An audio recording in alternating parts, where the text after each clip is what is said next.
Okay, I think we're ready to get started. I'm going to take a drink of water, actually, while we all settle in.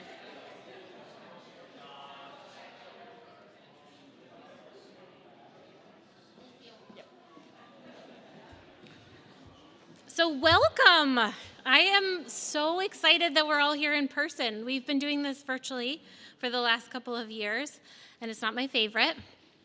It's wonderful to give these awards and to honor folks, but it's so great when we can do it in person, I think. It just has a different feel. This is one of my favorite Burlington Partnership for Healthy Community events. This is our 13th annual Roots of Prevention celebration. And my name is Mariah Flynn. I use she, her pronouns, and I'm the director of the coalition, the Burlington Partnership for Healthy Community. So I hope you all were able to get some food. There'll still be plenty. We're going to leave it out because there's a few folks who are coming a little bit late, so feel free to get up and take care of yourself as you need to. Hopefully you got your picture taken with our Samantha Skunk characters. I'm going to have them come up for a quick second so they can take their costumes off in a moment. You guys want to come on up? So thank you so much to Caroline and Luana. They are our amazing middle school students that are involved in our Be Above program. They are proudly wearing their costumes while the rest of us are just in our boring regular clothes. They are part of our Be Above group, like I said, at Edmonds Middle School. They learn about issues related to substance use and strategies that can help youth in our community make healthy choices. Over time, they're in their first year in Be Above right now, but over time they're going to start identifying issues they want to work on and learn skills to help them take action to support positive changes in their community. Right now they have been practicing a skit that uses animal characters to share important lessons about tobacco prevention with younger kids. They're going to be performing it for the first time for a third grade class in a few weeks, so I just want to give them a round of applause. Thank you so much for coming. Yay! This is Penny the penguin, and this is Samantha Skunk. And Samantha is this beautiful magenta color when she's making healthy choices, and sometimes she makes unhealthy choices and she turns green, and then her friends help her out so that she can turn magenta again. So thank you guys so much. You can take those costumes off. I know it's really hot.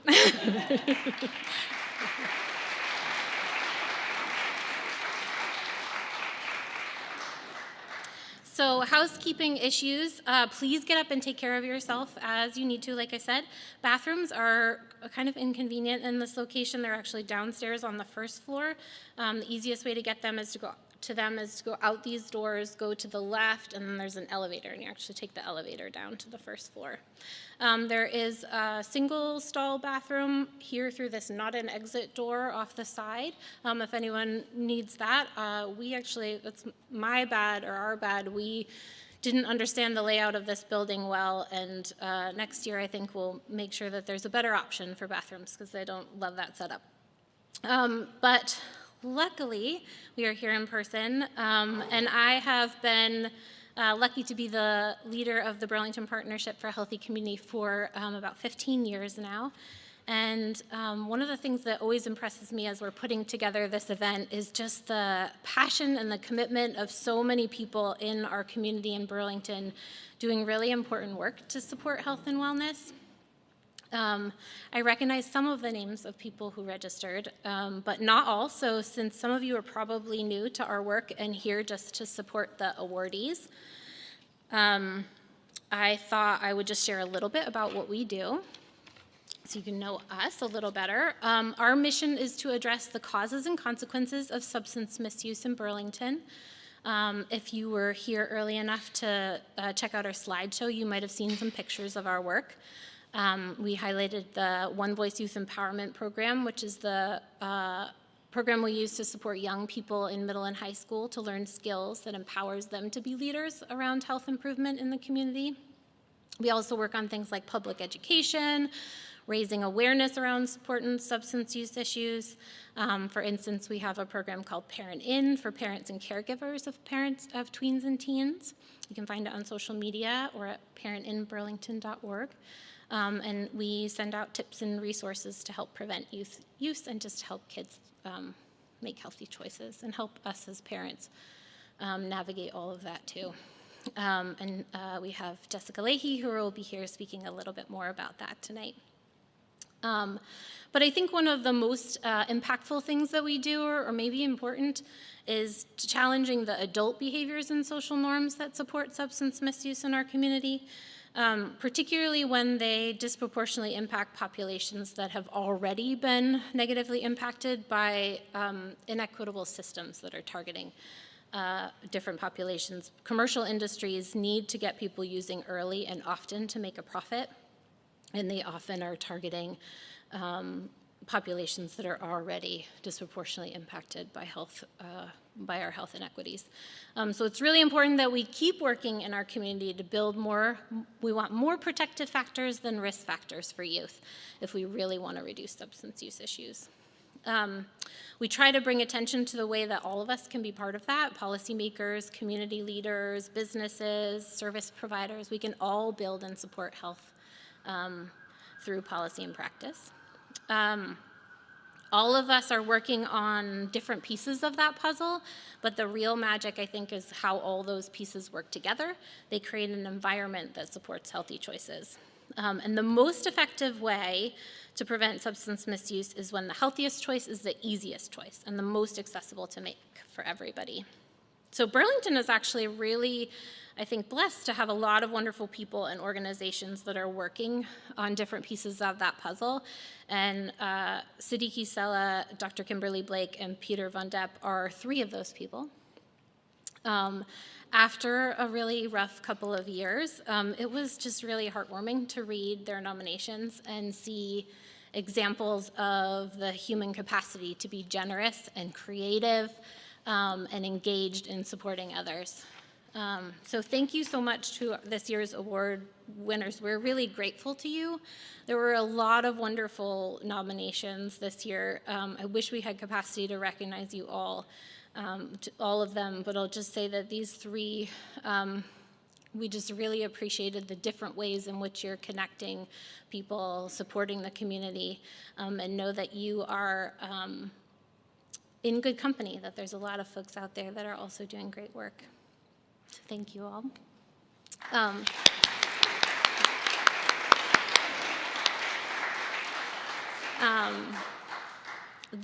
Like I said, the last few years, I think for some families like my own and others, there was especially challenging.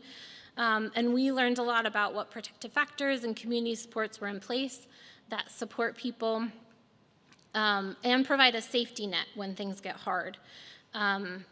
But what we kind of also discovered was that there were members of our community that aren't always caught by that net when they fall.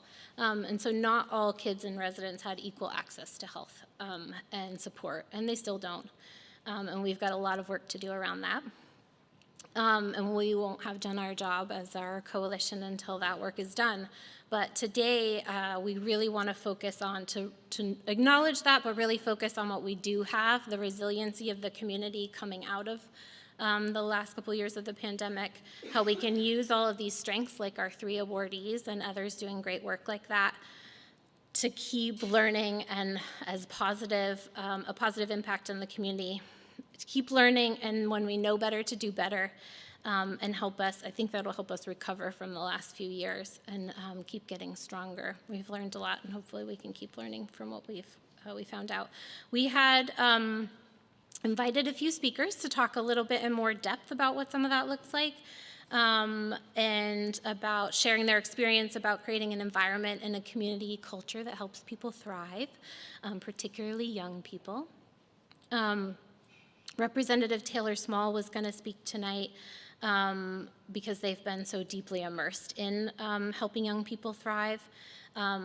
Unfortunately, Representative Small is still in the midst of the legislative session, and so there's a lot going on, and we thought it might be not work out, and it hasn't worked out for this evening. So they won't be here tonight, but I just want to kind of acknowledge them and the work that they've done. The stress, in particular, stress for individuals who do not feel included, valued, or feel discriminated against can really impact their health and wellness. And Taylor Small has been really wonderful in advocating for folks, particularly around disparities around mental health and substance use outcomes for queer and transgender youth in Burlington and in our larger community.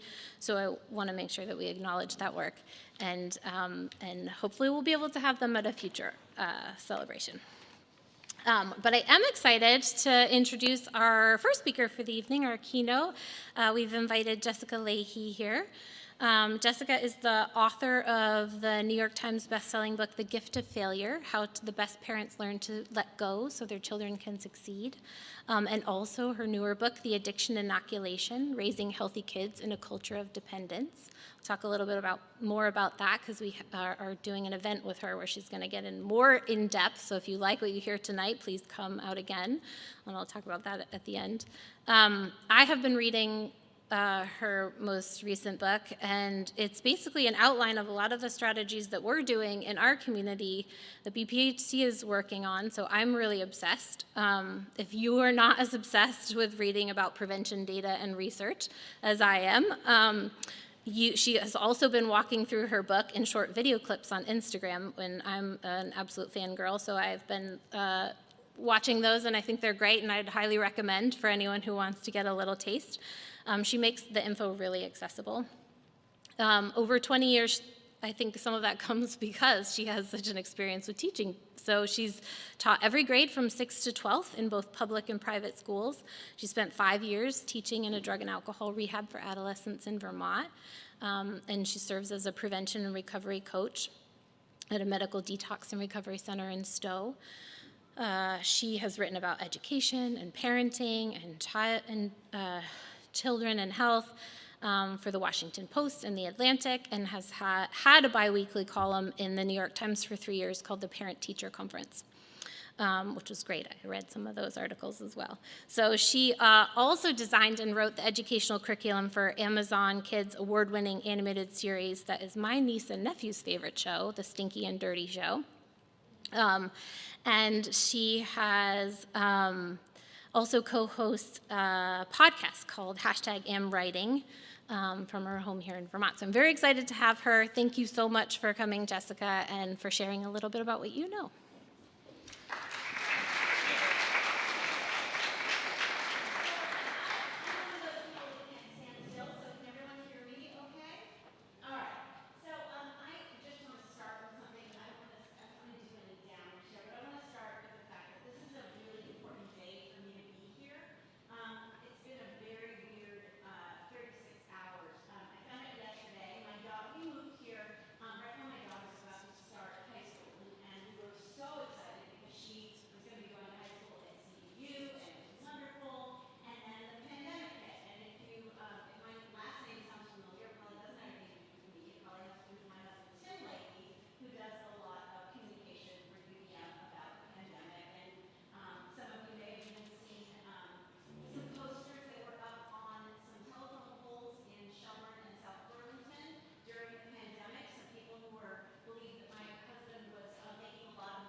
No worries. During the pandemic, I had the wonderful delight to find out that my husband's name was on a bunch of posters that called him a COVID paid liar. Dr. Tim Leahy, paid liar during COVID, so that was fun. But my daughter went to CVU and felt incredibly supported. The pandemic was a very strange time for her to go to school, but it also, I'm so grateful we were here because my daughter is also trans, and so she, was fairly restricted in her college search as things against that are sort of coming up right now, anti-trans and anti-LGBTQ plus kids sentiments. And so she is very happy to stay in Vermont in order to be in a place where she could be supported. I feel so grateful that we live in a place where she can be supported. In fact, I get emails all the time from people. I got one yesterday from someone saying, hey, we're moving back home from Norway, but we can't move just anywhere because we have a trans kid. And so do you feel safe? Does your child feel safe and supported? And I was so proud to be able to say, yes, absolutely, Burlington is a dream place to live where that is concerned. But the past 36 hours have been really, the timing of this is incredible for me because I found out yesterday that one of my daughter's classmates at Bennington died by suicide. The press release just went out on that just as I was walking in the door. And, oh, thank you. And I also found out that some of you, if you have ever read work by a blogger, a mommy blogger named Deuce, Heather B. Armstrong, she died by suicide today. So I'm feeling like this is such an important moment to be talking about prevention, to be talking about supporting our kids who are disproportionately either underserved, underrecognized, or not getting the not being recognized as humans. So anyway, my work in substance use prevention began with the fact that I myself am an alcoholic. I will have 10 years of recovery in about 3 weeks. Keeping my fingers crossed. Thank you. So as soon as I got my own sobriety sort of in a place where I felt like I had some sort of control over the world and my life, and I felt like I wasn't going insane anymore, my first thought was, okay, well, if I'm the child of an alcoholic and my husband is the child of someone with substance use disorder, and by the way, one of my parents was the child of someone with substance use disorder, and they were the child of someone with substance use disorder, and so on, and so on, and so on. How do I make this stop with me? Like, how on earth do I make myself be the end point for this long line of substance use disorder throughout my family? And I realized I knew so little about what that meant. Luckily, I'm a journalist and a big dork, and so I love the research. I love that part of it. So I spent a year researching what eventually became the addiction inoculation, a year just before I could even write the proposal for the book, because this is such a complicated field. And so essentially that book became sort of what I needed as a parent and as an educator. Some of you may have heard, by the way, in the introduction that I worked for 5 years as a teacher to adolescents in an inpatient substance use disorder rehab for adolescents. And some of you may have been like, what are you talking about? That doesn't exist. And you are absolutely correct, because they closed their doors to adolescents. This was Valley Vista over on the other side of the state. So that does not exist anymore. And so, but I did spend a lot of time looking at my students and saying, how did you end up here? And what could we as educators have done differently in order to make it so that you never had to land in this position? So this was a very personal topic for me. And so I got to spend a couple of years essentially coming at the research just as objectively as possible. I looked at everything from the genetics to, does it help if you have pets? You know, like all of the things that may or may not have an impact on your risk for substance use disorder.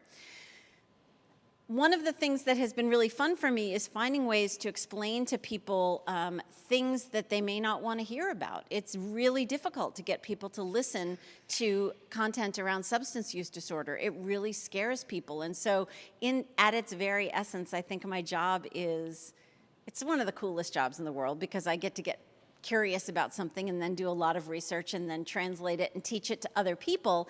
But I also have to help people hear things that they may not necessarily want to hear. And so in the short time I have this evening, I wanted to share with you something that has been really, really difficult for people to hear, and why it is the perfect example of why we need to be doing what so many of the people in this room are doing. As was mentioned, I do a daily 90-second video on Instagram and TikTok and all the places about preventing substance use in kids, and it's a little digestible chunk. And, you know, I get comments back, and of course it's the internet, so there are always horrible people, but there are more than that. There are just really lovely people who say, wow, I didn't know that. Thank you for that information. I'm going to do, you know, better moving forward with that information. And the biggest pushback I get is on the topic of sipping at home, of people who just want to raise their children like those European children, the children that can have sips so that when the alcohol is available around them, they don't freak out and go nuts and just don't know how to moderate their thinking. So if we can just raise our kids like those European children, it's all going to be great. And so I have to disabuse them. I have to do a little myth busting for them and explain that, you know, well, problem is that we can't teach moderation to people who can't learn moderation. I am never going to be able to moderate my drinking. That's not so much a thing for me. And we know that parents that have consistent and clear messaging around, no, not until, sometimes they say it's legal, but that's kind of a like just because kind of reason. So adolescents don't tend to go for those just because reasons very well. So I tend to go with the no, not until your brain is done developing. We know that parents that have a consistent and clear message of no, not until your brain is done developing, should you have any drugs or alcohol. And parents who have a permissive stance on drugs and alcohol have kids that have much higher levels of substance use disorder during their lifetime, or much higher incidence of substance use disorder during their lifetime. And people get very, very angry about the idea that I'm busting the European myth, because they're like, no, that's a thing. That is absolutely a thing. And I say, well, here's the problem. A, you can't teach moderation in that way, and B, it's really important that the message is delay, because the younger a child is when they first try addictive substances like drugs or alcohol, that the higher their lifelong risk for substance use disorder is. If you first try alcohol when you're in 8th grade, for example, you're creeping up near a 50% chance of developing substance use disorder over your lifetime, whereas if we can get to 10th grade, it goes down by about half. And if we can get to 12th grade, it goes down to somewhere around what it is in the general population, that 10 to 11%. And so if the message is delay, and we're being permissive and therefore letting kids have drugs and alcohol in our home and letting them have sips, then we're possibly not giving them the most consistent and clear messages around delaying until their brains are done developing. And then I have to pull out the data on substance use in Europe. And I have to explain to them that, well, according to the European Union, according to the World Health Organization, the European Union and the European region as a whole has the highest rates of alcohol consumption in the entire world, and the highest rates of illness and death attributable to alcohol consumption in the world. And then people get even angrier and they say, no, but what about? I have an exception. What about Greece? What about Italy? What about this? What about that? And so actually when I first made these videos, I ended up having to make 6 follow-up videos with very specific data from the World Health Organization. And what's interesting about the follow-up videos to that initial video doing the myth busting around the sort of European sipping at home moderation myth is this. There are exceptions to that myth. There are exceptions, to the rates of alcohol consumption in the European Union. But what's fascinating about those exceptions is that they occur because the community standards are such that it is not a thing. It's not approved of. It's not looked well at for you to be heavily intoxicated, especially in public. Which drives home the point that we have the ability to create community standards in our own communities that are based on actual information, real clear information, and not our sort of magical thinking, cross our fingers, hope it goes well kind of quote information. And the countries in the European Union that do have lower levels of alcohol consumption, as I mentioned, it is due to the fact that their community standards are such that it is just not approved of. So what's so cool about that is we can create our own communities in our families. We can create our own communities in our schools and in our communities and in our villages. I happen to live in a very small village before I moved here in New Hampshire, where we all kind of came together and we decided we were going to watch out for each other and we were going to create our own uniform community standard about drinking among the kids in our little village.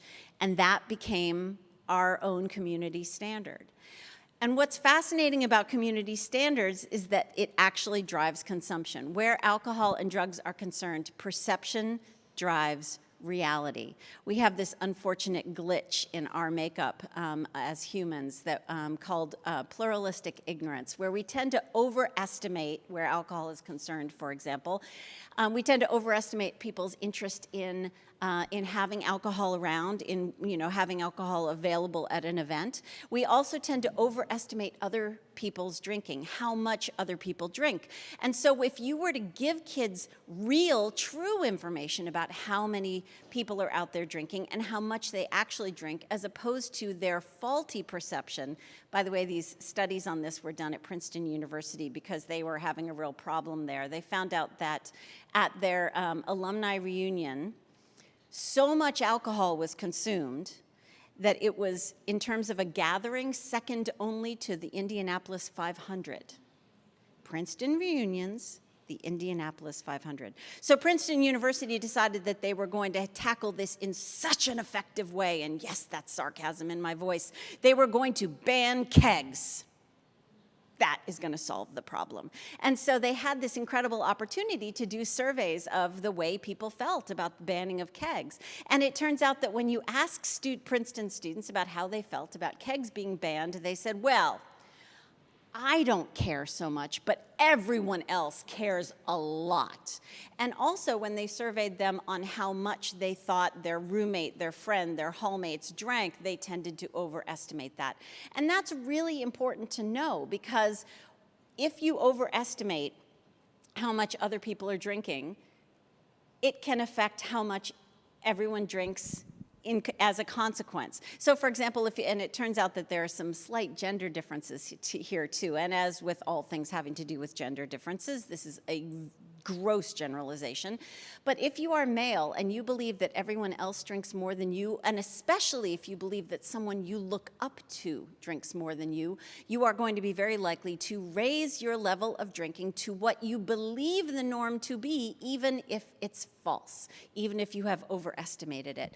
And if you are a female and you believe that other people drink more than you, and especially if you don't want to drink, what you're more likely to do is to withdraw socially, which is not a good thing either.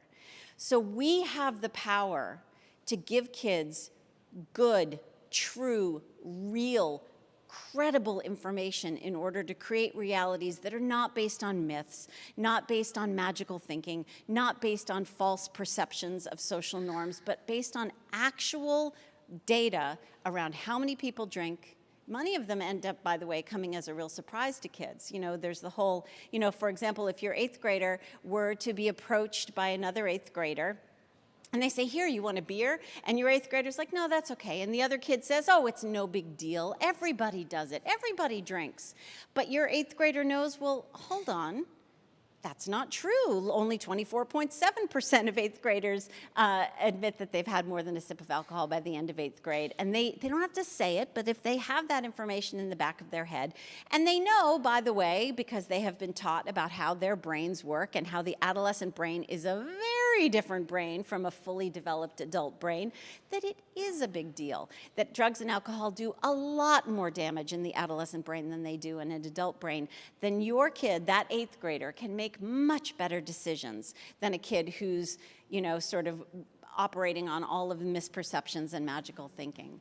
So by giving kids really good information that's solid, incredible, and up to date, and by helping kids understand that they are not adults, that their brains are not done developing, that drugs and alcohol do a lot more damage in their brain, and get into some of the nitty-gritty details of that. By empowering kids, by helping them feel like they have a really good sense of self-efficacy, that if they make a decision that they can actually stick to it and affect change and make their life a better place.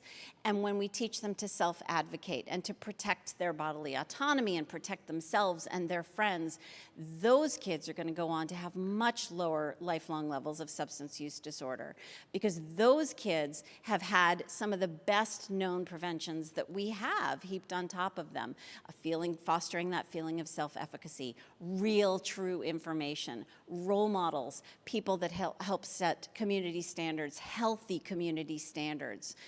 That's the kind of education that we need to be giving kids. And you all are helping do that. You're helping create community standards so that kids can grow up in a place where they're maybe not operating on misperceptions, they're operating on real community standards that are actually about data and not about hopes and wishes and dreams and, unicorns and butterflies and rainbows.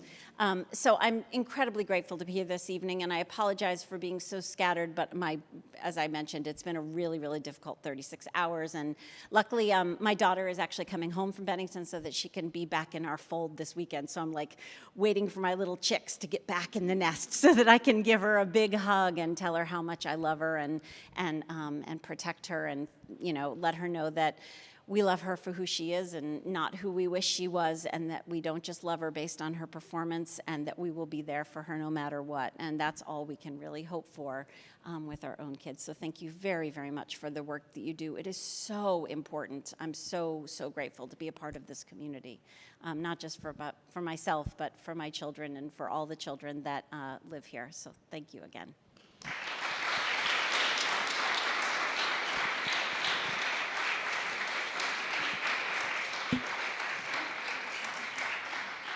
Thank you so much, Jessica. I know you have a lot going on. I really appreciate you coming here and being with us tonight.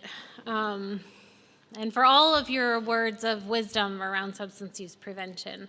If you want to catch more of Jessica Leahy, we have 2 upcoming events with her. She'll be presenting at Hunt Middle School on Tuesday, May 23rd at 7 p.m.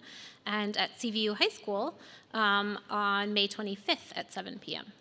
So if you're afraid you might forget those dates, everyone who's registered for this event will likely get a follow-up email with more information about that.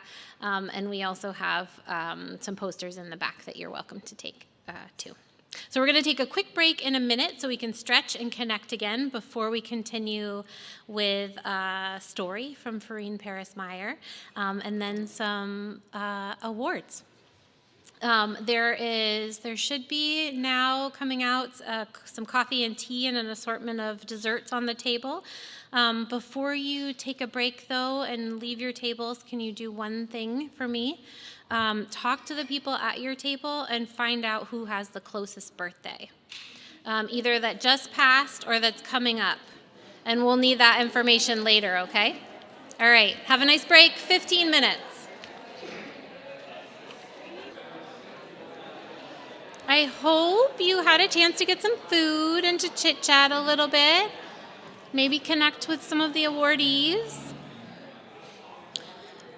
I'm really excited to introduce our next speaker who's going to bring us into the next phase of tonight. Some of you may know as a resident and a mother in the Burlington community, she creates heartfelt spaces for connection and learning through the art of storytelling. She has done that and created stages at the Flynn, in schools, in the park, wherever there's community. She was recently nominated for an Emmy for Homegoings, an interview with Myra Flynn. So I'm very excited to have her here today and to tell a story for all of us. Thank you. Oh. And her name, oh my gosh, is Farine Paris-Meyer. Thank you so much, Farine.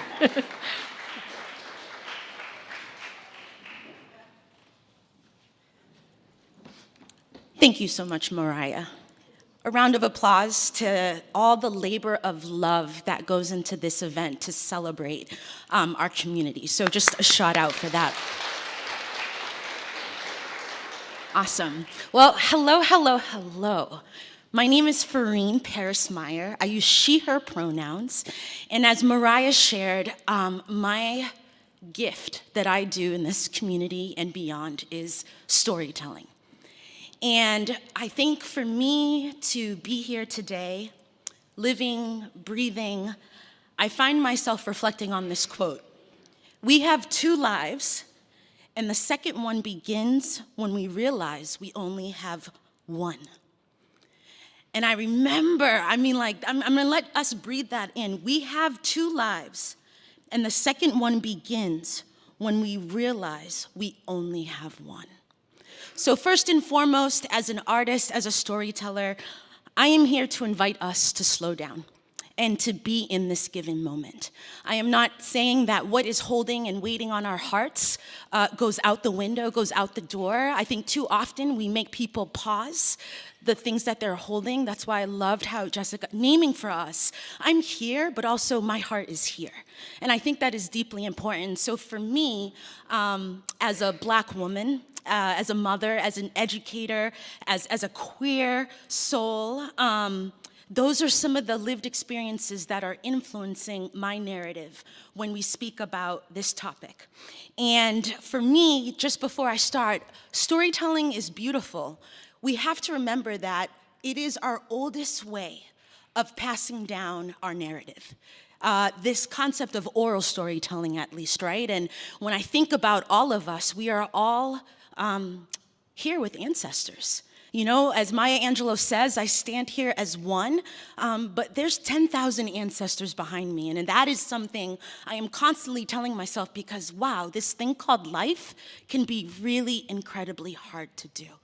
Because if it isn't the kids or the work or something else, it's systems, it's racism, it's homophobia. There are so many things flipping us backwards and forwards when we're trying so hard to simply do this beautiful life. And I am so grateful that I could be here today because I found this opportunity as an invitation to go back in time and reflect on how substances has played in my life. And so I want to start with, I'm Haitian. I am a proud Haitian Afro-Caribbean. My parents immigrated to this country. I'm 41, so 42 years ago. And growing up in Haitian culture, I think about the house parties that my dad used to be a DJ personality in the Boston area for the Haitian community. And so we used to have gatherings at the house. And in our culture, whether you are the 89 grandmother or you're the 3-year-old child, it is a multi-generational space. And all of it exists loud and lots of just beautiful chaos and vibrancy. But growing up, this concept of abusive with substances, I didn't see it in my particular home or space. You know, in the Haitian culture, I feel like there's so much that they're trying to wrap their head around that this concept of all of these substances were a pause. And I felt like I had a positive, actually, experience and an understanding of what it means to be around different substances. But then I went to college.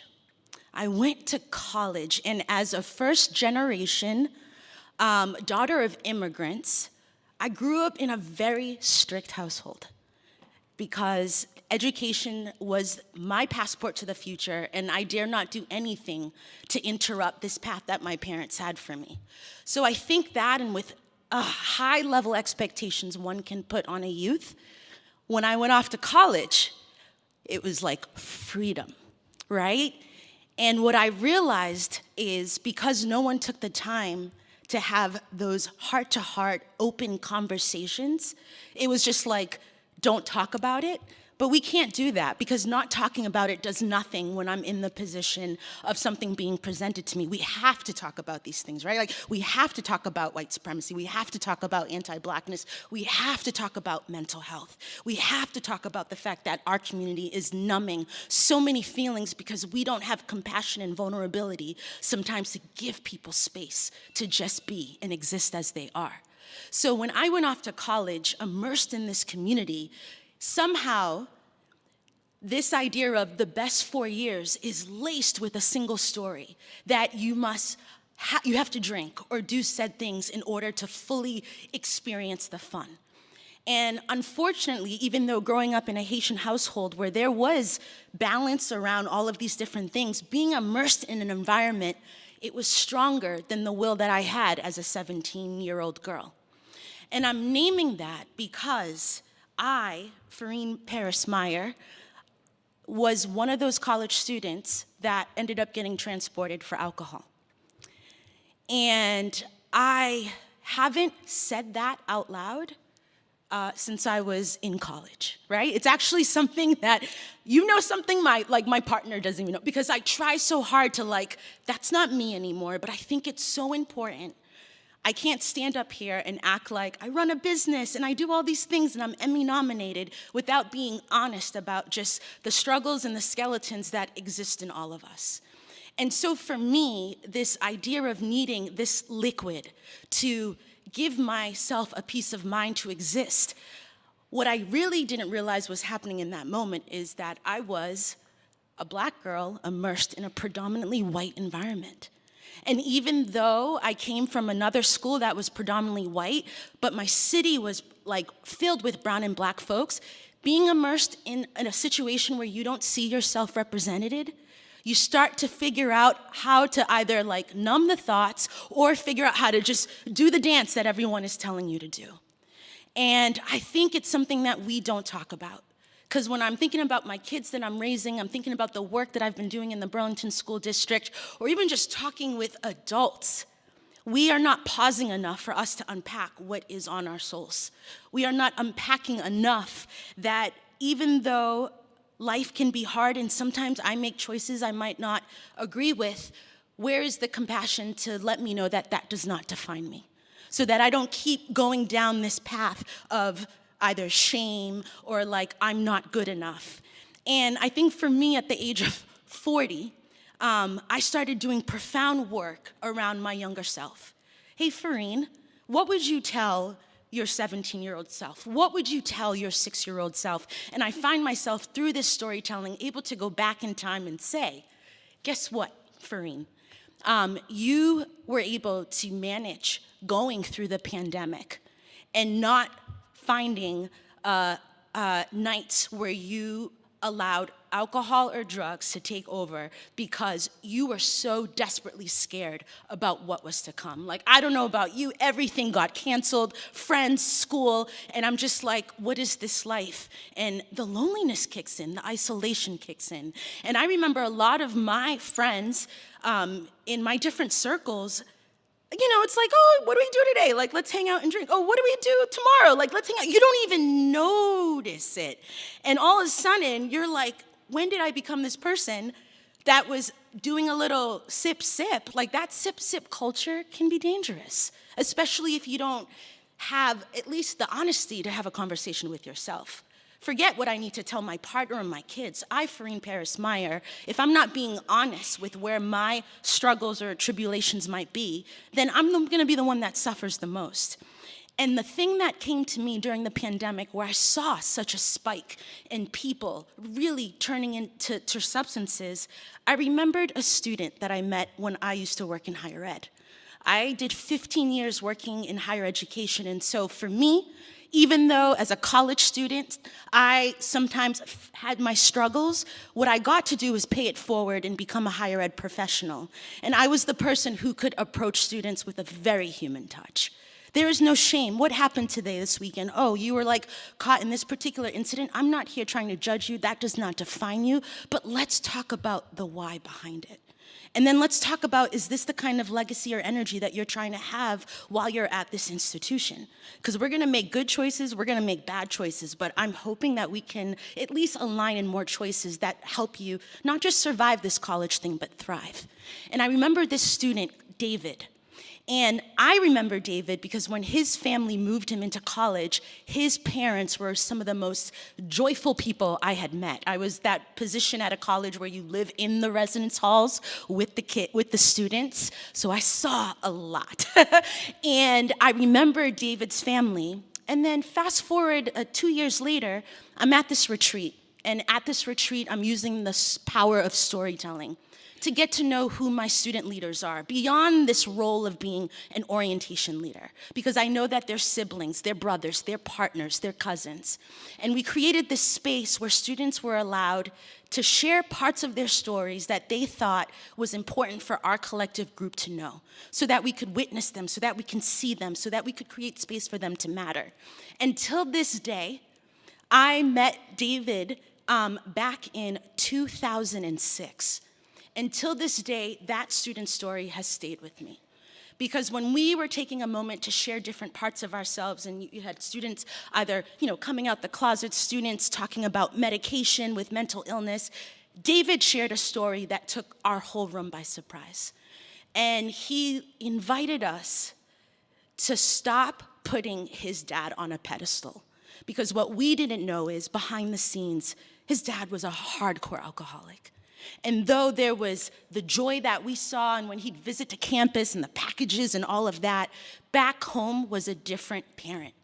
And I remember this 19-year-old white man finally having space to just cry, be real, and not act like his family and house life was perfect. It didn't matter if this student just shared this beautiful story of like, that should not stop someone from being able to move forward with their truth.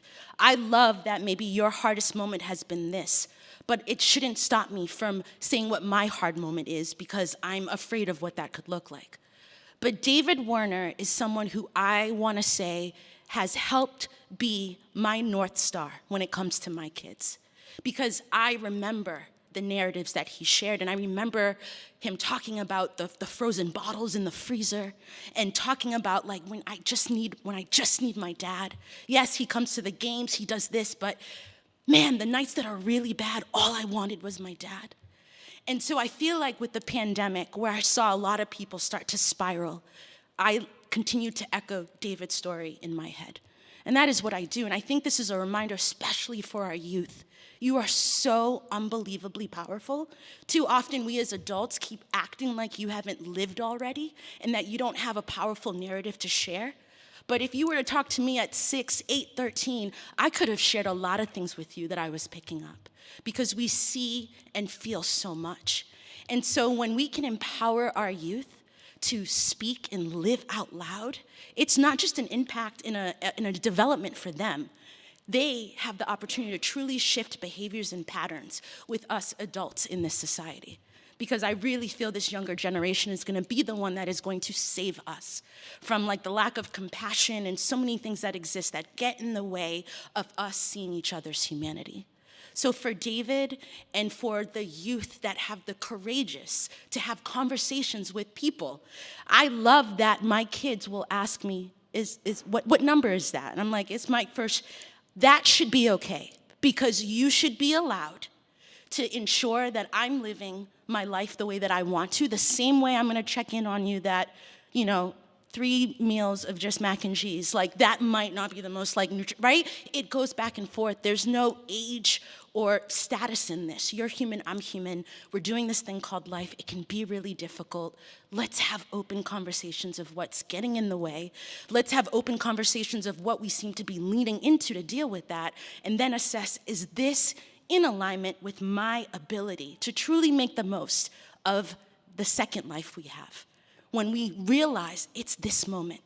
I could put my head down tonight and not wake up tomorrow, but I'm deeply proud that I can move through this community with honesty and creating spaces where we use the power of human stories to have a human moment. We all have stories that are worthy of sharing, and I feel this could be a beautiful medicine in us taking agency over what is, what isn't, what is the reality, what isn't the reality, because there is nothing like someone affirming or saying something you're like, me too, and not questioning the hardness that exists or not questioning the impact that people's behaviors are. It doesn't matter what your intention is. Impact is impact. And so I think y'all for inviting me to be here. I thank David for being so brave in that space, because for me, when I worked at a college, all these students were helping me form my idea of how I would be a mom. And so there are a bunch of things. I have kitchen dance parties because a student told me that's how you get chores. And and that's Molly, right? And there are so many different things that storm in my heart. So that's the other piece. When people gift you your story, honor it by reflecting on it. Right? Like this program will conclude after we celebrate our honorees, and I really hope that what was shared in this space haunts you, but in a good way, because we need to keep coming back and reflecting on these things. So without further ado, I will pass it back over to Mariah. Thank you.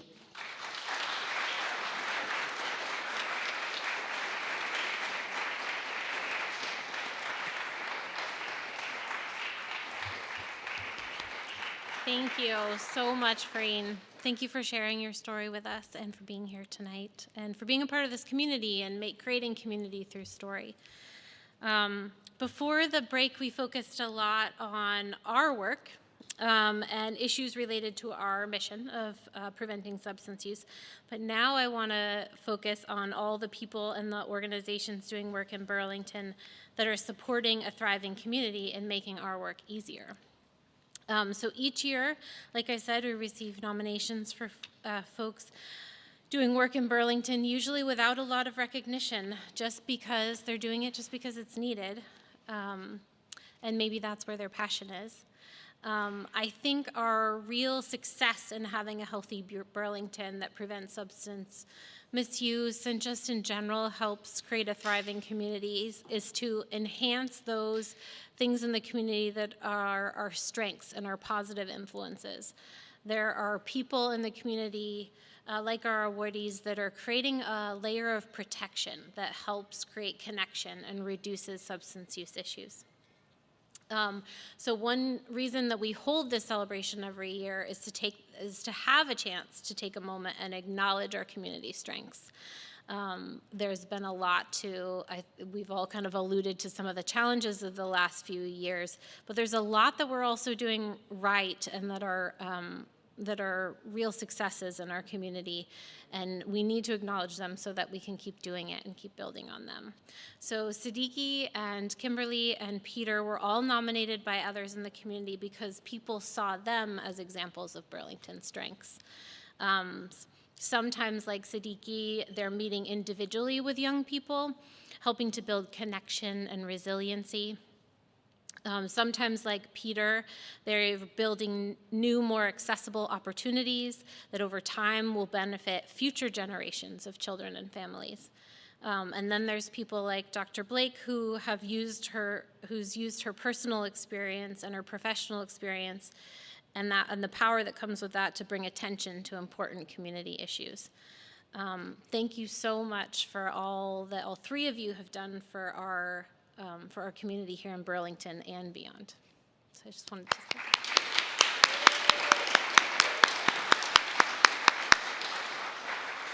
So I hope you had a chance. We tried to reduce our paper impact this year and have a virtual program. I hope that still created accessibility for folks to be able to go to that link and read a little bit more about the awardees. We also have in there our theme, why we call this the Roots of Prevention Award Celebration, because every year our awardees are helping to plant little prevention seedlings in our community. Each of them is, we think of like an individual tree that's supporting all the limbs and the leaves and the people and the organizations that they're connected to. If we're all doing that, there are more trees that are supporting healthy individuals and policies and practices in the community. The gaps between all of us start to grow smaller, and together we create a forest. And that forest is stronger than any one individual tree, and we can provide an environment in which people can thrive and flourish. So I just want to say, again, thank you to those awardees that are helping us build those roots for prevention in Burlington. I'm going to invite Flynn Elementary School Principal Nikki Ellis to come up and speak about Siddiqui Sella for the Outstanding Individual Award.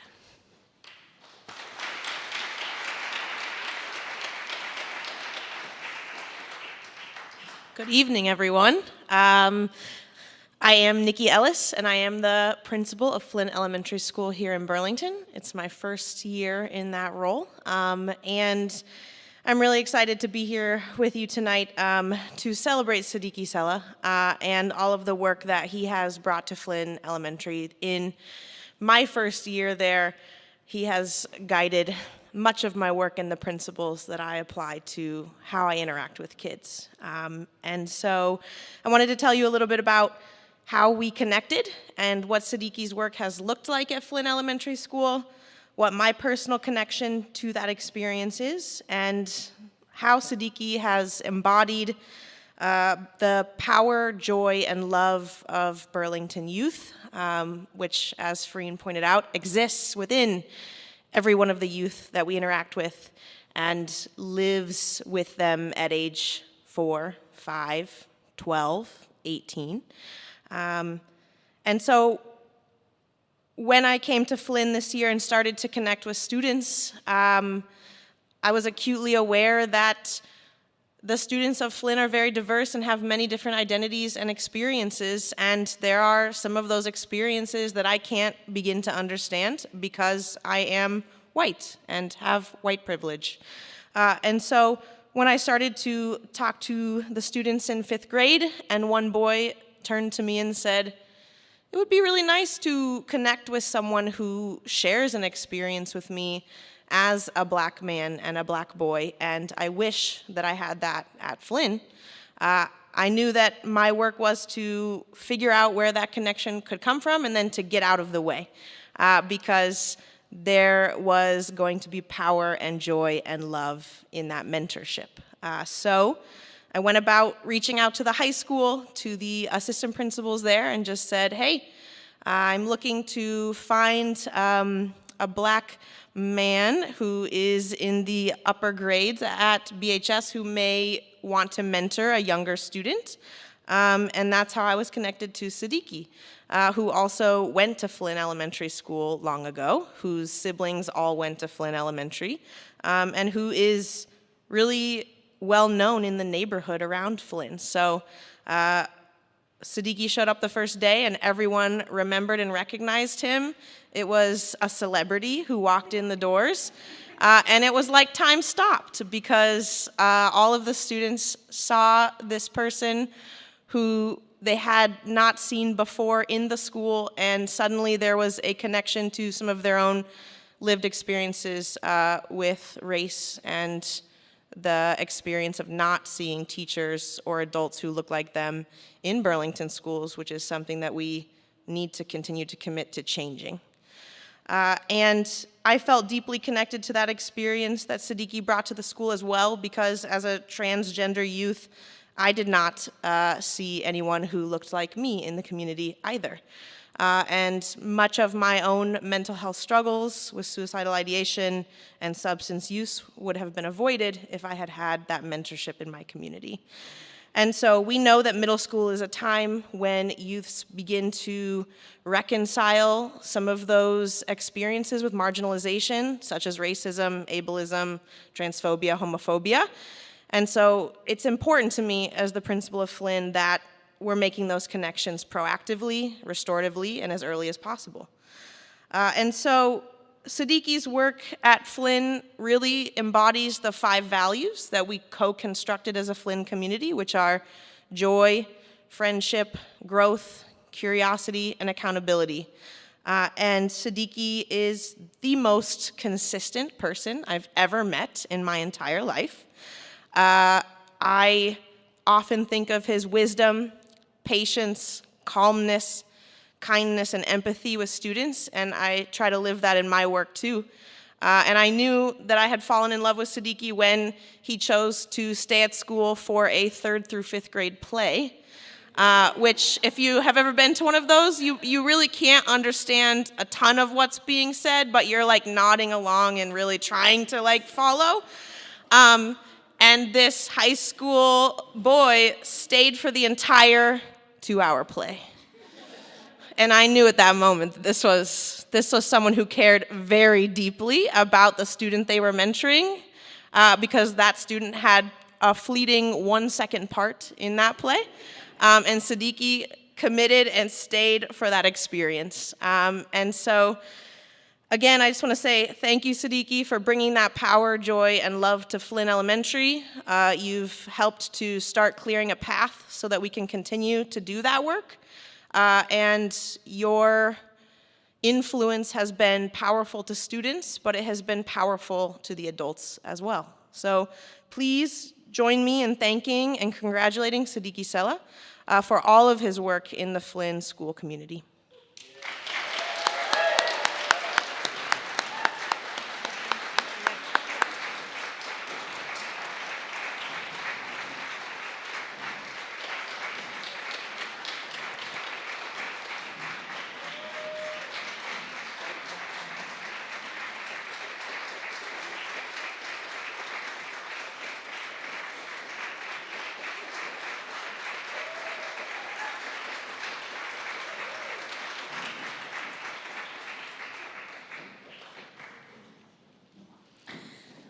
goodness.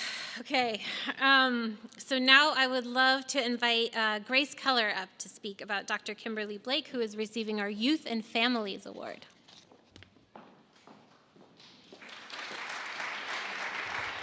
Thank you, Mariah. I'm Grace Keller. I'm here to present about Kimberly Blake. Demonstrate radical generosity.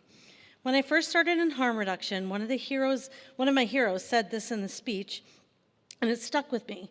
When I thought of what I would say about Kim tonight, it is the first thing that came to mind. Demonstrate radical generosity. Kim's prevention efforts are broad, deep, and sincere. From the individual in direct service and treatment, to babies in utero, to other parents and loved ones, to the community with rallies and awareness events, and to the state and federal government with laws and holding drug companies accountable. There was no low barrier treatment in Vermont before Kim Blake. As a person working at the Howard Center Safe Recovery Program, the Harm Reduction and Syringe Exchange Program for over 10 years, I saw so many people who the treatment system did not apply to. Many had tried so many times. Some had been kicked out for behavioral issues. Some had been permanently banned. Some had never attempted because of mental health or other barriers that were insurmountable to them. At Safe Recovery, we saw these individuals languish and suffer, oftentimes asking or begging for help. We knew that while they may have had issues in other settings, we had successfully and happily served them for years. So we decided it was time to offer buprenorphine treatment in-house on demand. This does not seem so radical now, but at the time, people were shocked.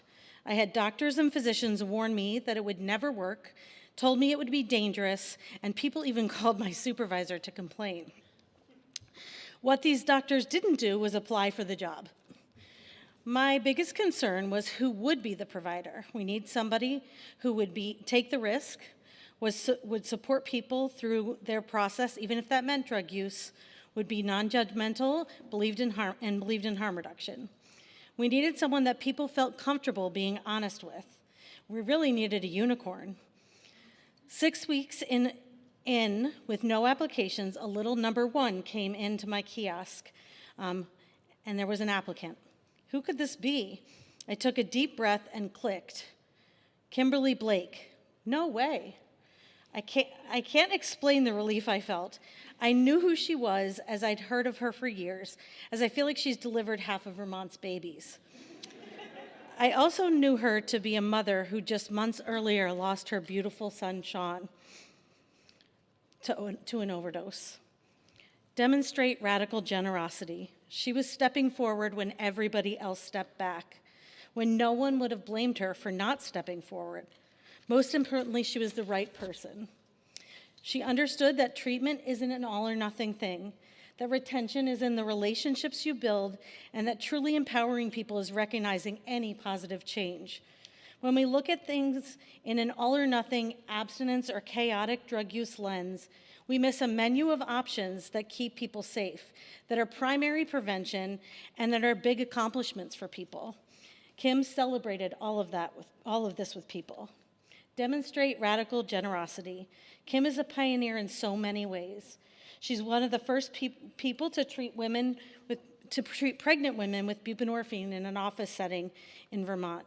She also recognized the importance of prioritizing, treating, and supporting fathers. She recognized that the best prevention for children is keeping their parents alive and keeping families together. She's also the first person to step up and organize a rally or an awareness event. She's the first to testify. In fact, I watched a House committee panic and not have someone to testify on a certain side of things this session, and called her, and on the spot, she jumped onto Zoom and testified. First to directly address the Sacklers and other drug companies in victim impact statements. And she's literally the first person to comfort parents when they lose a child to overdose. The hospital actually has her cell phone. Oh, and when she's not doing all of this, she's delivering babies. Kim's multiple roles in prevention embody radical generosity, generosity of time, generosity of expertise, generosity of compassion, generosity of love, generosity of breaking down barriers, and generosity of taking risks. This is why there's no better person to be the Youth and Families Award, to get the Youth and Families Award, my friend Kimberly Blake.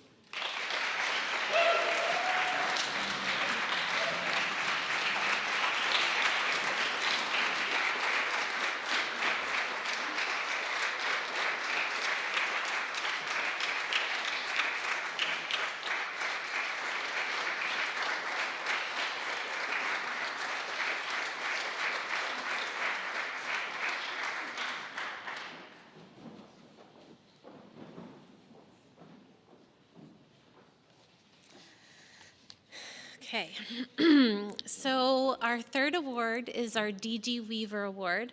The Burlington Partnership is proud to have this award where we honor the late principal of Burlington High School, D.G. Weaver, vice principal, I'm sorry. We give this annual award to a person associated with the Burlington schools who, like Mr. Weaver, is a positive role model and who goes above and beyond to support healthy opportunities and activities for our youth, either as a staff or a volunteer or community member.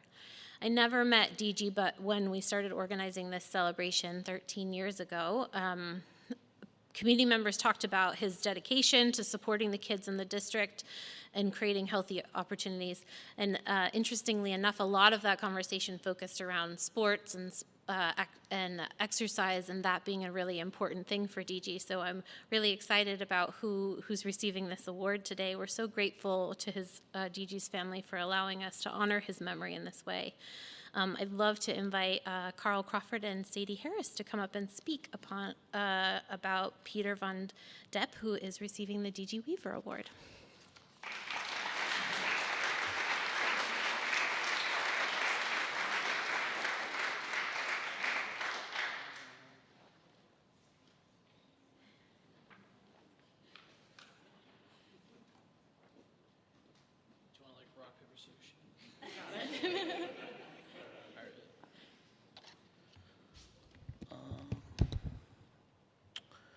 Hello, my name is Carl Crawford, and I've known Peter Von Depp for almost 18 years of my life.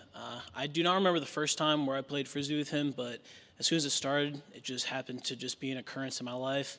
I've met some of my best friends through Frisbee, fostered the best relationships, just playing on the Edmonds Middle School field, playing at Callahan.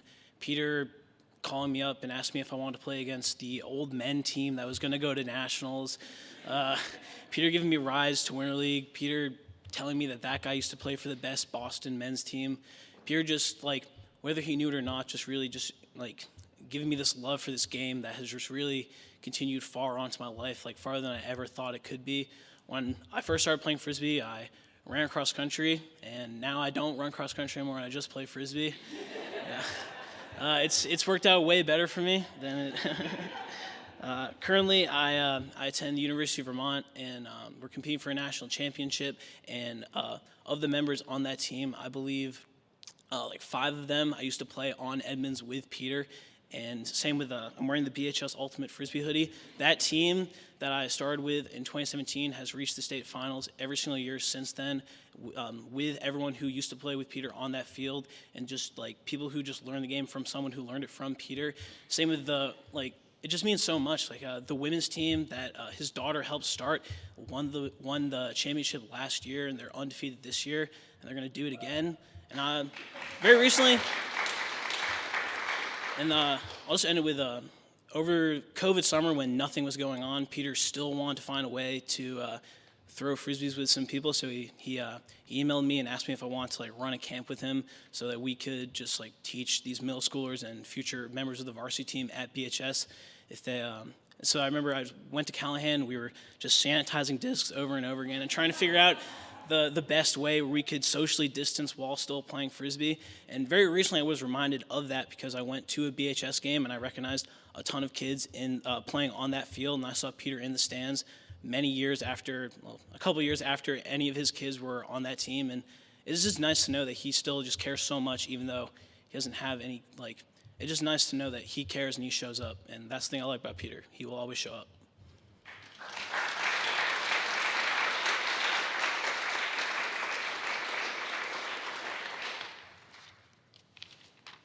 Hi, my name's Sadie Harris. I'm a senior at Burlington High School, and I'm captain of the girls' ultimate Frisbee team. I'm honored to say a few words about Peter and his impact on me and the Ultimate Frisbee community here. Since I started playing, Ultimate has been such an influential part of my life, and I have Peter to thank for that. He first got me and many of my teammates involved in Ultimate. I've never met someone more passionate and dedicated to growing the sport. He has been a true advocate, and thanks to him, the Burlington Ultimate program is as strong as it is. There are not many opportunities to start playing Ultimate before high school, but Peter made sure that I and many of my peers had the opportunity to start early. He was more than happy to spend his free time working with developing players in middle school. But Peter's influence goes far beyond sports. Ultimate is self-officiated, which places responsibility on the players to develop and display sportsmanship and fairness. Players must have the confidence to make calls and communicate with the other team. We must negotiate in good faith while clearly stating our case. Peter's dedication has instilled these lifelong skills and values into several generations of Ultimate players across Burlington.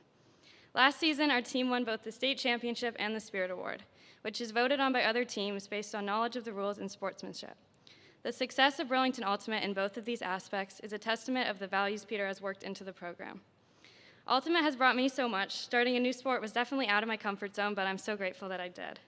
Ultimate has the best and most welcoming community of all the sports I've ever played, and I met some of the most amazing people.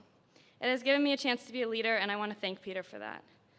Without him and his encouragement, I wouldn't have had the chance to be a part of this community. Peter's given so much to the sport and growing the community, and I can't think of a more deserving recipient. It's clear to see his passion for getting young players involved.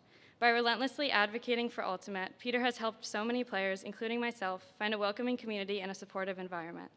I'm so excited that he's being honored for all his hard work and so grateful he got me involved. Thank you.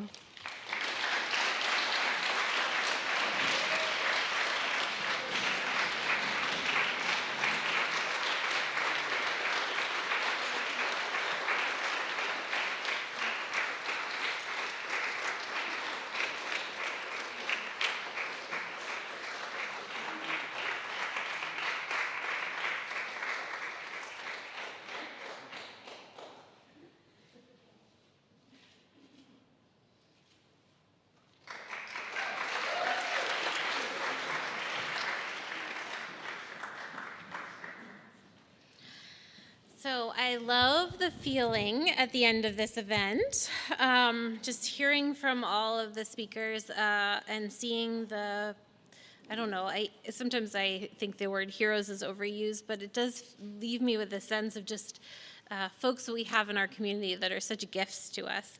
I just have this sense of strength that we can address some of these issues that have come up today, that we have the power and the support in this room to make that happen. I do want to share just a few things before we wrap up.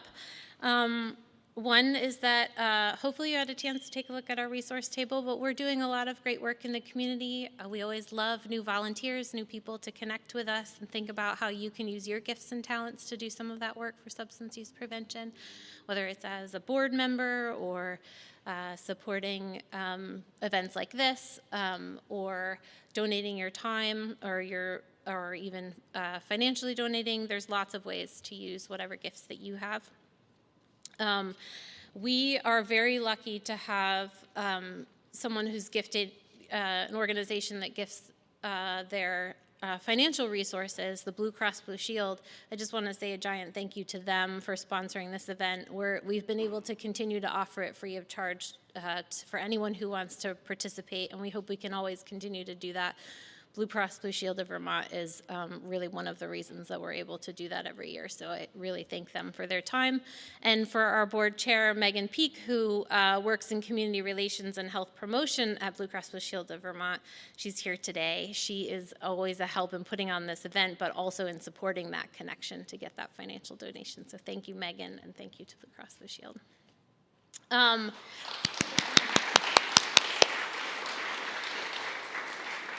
And just a few other thank yous. Thank you to CCTV, who are in the back taping today. They're another amazing community resource.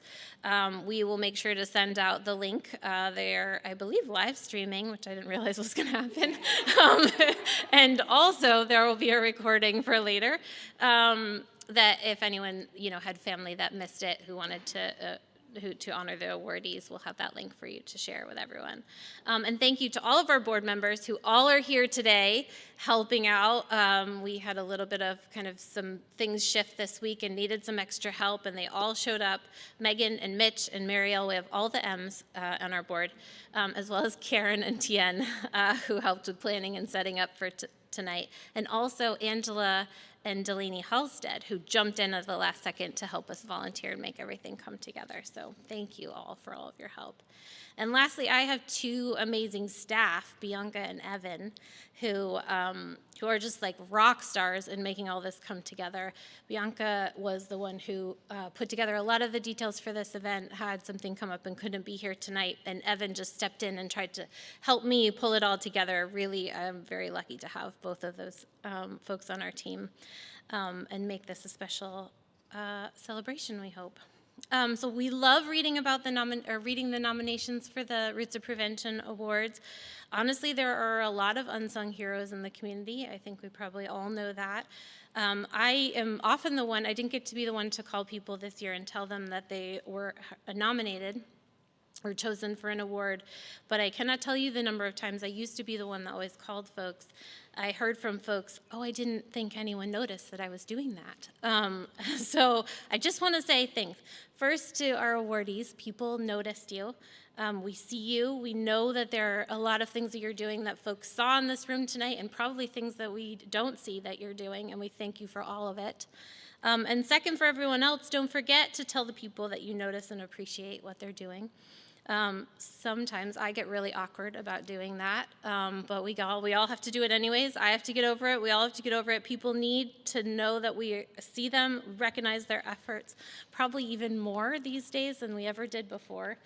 And if you see someone that's making a contribution to the health, safety, and wellness of the Burlington community, consider nominating them for a Roots of Prevention Award so we can come back again next year. So back to that, at the tables, I asked you to identify who had the closest birthday. That person gets to take the table centerpiece. So take it with you, plant it. It is in a little planter if you would like, and plant your own roots for prevention. And if there's two close birthdays, we have a few extras up here. So I hope you learned a few new things today. Maybe you made a new connection tonight. Community organizer Margaret Wheatley said that creative solutions come from new connections. So hopefully there's some new creative solutions in our community. I wish for all of you the energy and resources to continue making connections, having conversations that lead to more positive changes for our community. Substance use, as we've probably heard here tonight, is impacting everyone in our community in some way. How we change the way we think about that, we need to change the way we think about that so that it can become one of those issues like COVID, where we wrapped our energy and our resources around preventing long-term consequences. Substance use prevention is not the crisis. It's a steady long-term investment in policies, practices, education, and supporting our community assets that prevents the constant need for a crisis response. So please keep planting those roots for prevention now to help our children and our community thrive in the coming future. Thank you for coming. Good night. Yes. So, and following Mariah's lead on acknowledging people and what they do, I want to acknowledge Mariah for everything she does to lead this organization and make this happen. So thank you. Much appreciated.